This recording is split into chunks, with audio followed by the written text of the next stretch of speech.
Hello friends, नमस्कार.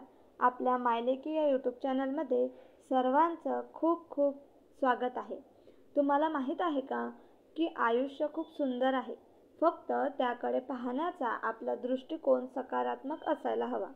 काही उपाय आहेत जे आपलं आयुष्य सकारात्मक पद्धतीने बदलू शकतात. हे उपाय आपल्या मानसिक, शारीरिक, आर्थिक आणि सामाजिक विकासासाठी उपयुक्त ठरतात. त्याचबद्दल आपण सविस्तर बोलणार आहोत. पण त्याआधी आपल्या मायलेकी या यूट्यूब चॅनलवर जर तुम्ही नवीन असाल तर चॅनलला नक्की सबस्क्राईब करा आणि बेल आयकॉन प्रेस करायला विसरू नका. चला तर मग जाणून घेऊयात असे उपाय ज्यांनी मलाच काय बहुतांश लोकांच्या आयुष्यात सकारात्मक बदल घडवून आणले आहेत आणि तुमच्या पण जीवनात नक्कीच चांगले आणि सकारात्मक बदल घडवून आणतील, यात काही शंका नाही. सर्वात पहिला उपाय ज्याचा अनुभव सगळेच जण घेत असतील, ज्या पद्धतीने मी घेतला, की जेव्हा तुम्ही सकाळी लवकर उठता तो दिवस उशिरा उठल्याच्या दिवसापेक्षा खूप वेगळा असतो. या दोघांमध्ये भरपूर अशी तफावत जाणवते. अगदी तुमच्या घरातील कामे आवरण्यापासून ते तुमच्या हाती उरलेला भरपूर वेळेपर्यंत ही तफावत अनुभवता येते. ज्या दिवशी आपण उठतो ना, त्या दिवशी आपल्याला जाणवतं की आपल्याजवळ असा वेळ आहे की आपण या वेळेमध्ये खूप काही करू शकतो आणि अक्षरशः नवीन नवीन आयडिया देखील यायला लागतात. हा उपाय तुम्हाला नवीन दिशा देण्यास मदत करू शकतो, पण त्याचा उपयोग आपल्याला आपल्या आयुष्यात करावा लागेल, म्हणून त्यासाठी सकाळी लवकर उठावं लागेल. दुसरा उपाय म्हणजे व्यायाम. हो, व्यायाम, जो आजच्या धावपळीच्या आयुष्यात खूप महत्त्वाचा विषय आहे, कारण स्वतःची काळजी घेणे खूप गरजेचे झाले आहे. बरेच जण असा विचार करतात की मी तर घरातीलच कामे करते, मी कशाला व्यायाम करू. पण असं नाही. सगळ्यांसाठी व्यायाम हा गरजेचा आहे. भलेही तुम्ही घरकाम का करत असोत, पण व्यायाम तुम्ही करायलाच हवा. अगदी फक्त 30 मिनिटे तुम्ही चालणे जरी सुरू केले तरी फार छान अनुभव तुम्हाला येतील, सकारात्मक बदल तुम्हाला जाणवतील. तिसरा उपाय म्हणजे प्राणायाम. ज्यामुळे आपण जगत आहोत त्या श्वासाकडे तुम्ही कधी लक्ष दिलं आहे का? नाही ना? मग प्राणायाम तुम्हाला ह्यात मदत करतं. तुम्ही घेतलेला श्वास हा कसा घेता हा अनुभव तुम्ही अवश्य घ्या. प्राणायाम करा. अगदी 15 मिनिट फक्त डोळे बंद करून आपल्याला आपल्या श्वासाकडे लक्ष केंद्रित करायचं आहे. हा उपाय केल्याने तुम्ही एक छान प्रसन्न आणि ऊर्जावान अनुभव घ्याल. तुम्हाला ऊर्जावान वाटायला लागेल, प्रसन्न वाटायला लागेल. चौथा उपाय डिजिटल डिटॉक्स करा. म्हणजेच तुमचा स्क्रीन टाईम कमी करा. स्क्रोलिंग कमी करून तुमच्या वेळेला व्यर्थ वाया जाण्यापासून वाचवा. ह्याने काय होईल तर तुमची चिडचिड कमी होईल आणि तुमचं मन शांत, हलकं होईल. सकारात्मकता वाढायला लागेल. उपाय पाचवा अगदी सोपा आहे, पण आपल्याला जो जमत नाही. माहिती आहे काय? स्वतःवर प्रेम करणे. हो, स्वतःवर प्रेम करणे हा उपाय आहे. आपलं आयुष्य सकारात्मक बनवण्यासाठी आपल्याला स्वतःवर प्रेम करायचं. म्हणजे नेमकं काय करायचं आहे बरं? तर बघा, आपल्याला आपण जसे आहोत तसे स्वीकारावं लागेल. मग आपल्या चुका असोत किंवा मग अपयश, आपल्या मर्यादा असोत किंवा मग आपलं यश, आपण जसे आहोत तसे सुंदर आहोत हे स्वीकारावं लागेल. यावरती एक वेगळा व्हिडिओ मी आपल्या चॅनलवरती घेऊन आलेले आहे. त्याची लिंक मी कमेंटमध्ये देते.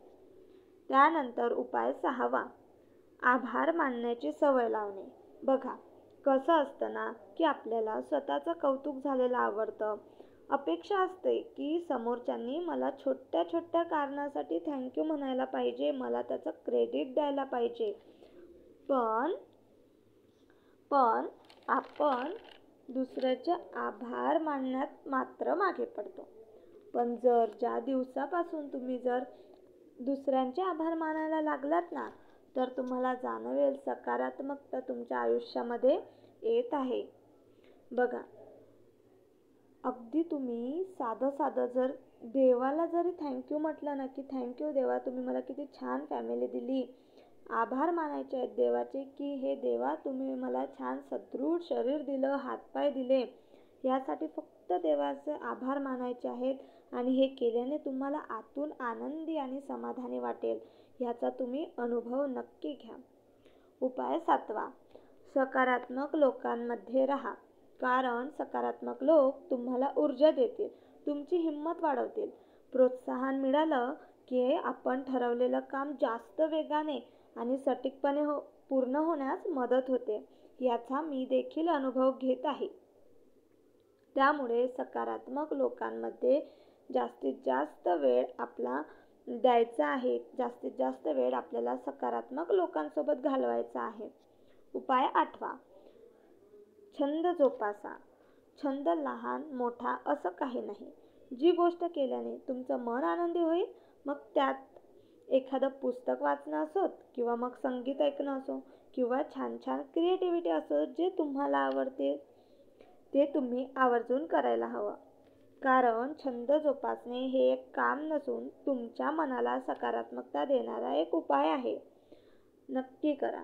आता बघा, कोणाकोणाला स्वयंपाक खूप छान आवडतो बनवायला पण, आणि म्हणजे छान करता पण येतो आणि आवडतो पण. मग त्याने जर तेच काम केलं तर त्या स्वयंपाकाचा जो गोडवा असतो, जे चव असते, ती अप्रतिम असते. त्याचप्रमाणे छंदांचा आहे.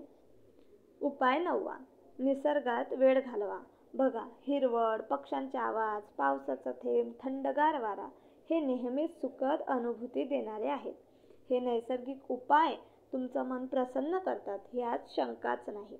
आता शेवटचा उपाय, उपाय 10वा, इतरांना मदत करणे.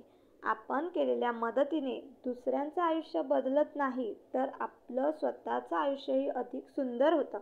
म्हणून यथाशक्ती मदत करणे हा असा उपाय आहे जो आपल्याला आतून सुंदर बनवतो. बघा, मी यथाशक्ती म्हटलंय, फार काही करायचं आहे आणि आपल्या परिस्थितीच्या बाहेर जाऊन असं नाही. तर जे तुम्हाला शक्य होतं ते तुम्ही, अगदी छोट्यातली छोटी मदत तुम्ही इतरांना देऊ शकता, करू शकता, आणि त्यातून तुम्हाला जाणवेल की किती छान फील होतं, किती छान सकारात्मकता आपल्या मनातून आपल्याला येत असते. ह्या 10 उपायाचा सराव करा आणि तुम्हाला जाणवेल तुमचं आयुष्य हळूहळू बदलत आहे, आणखी सुंदर, सकारात्मक होत आहे.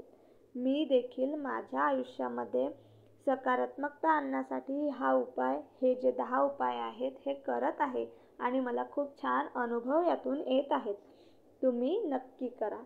तर व्हिडिओ आवडला असेल, व्हिडिओमधली माहिती तुम्हाला उपयुक्त वाटली असेल, तर व्हिडिओला लाईक करा आणि जवळच्या व्यक्तींना तुम्ही शेअरही करू शकता. आणि जर आपल्या यूट्यूब चॅनलवर जर तुम्ही नवीन असाल तर चॅनलला सबस्क्राईब मात्र नक्की करा. तर परत भेटूया नवीन आणि सकारात्मक माहितीसोबत. तोपर्यंत धन्यवाद.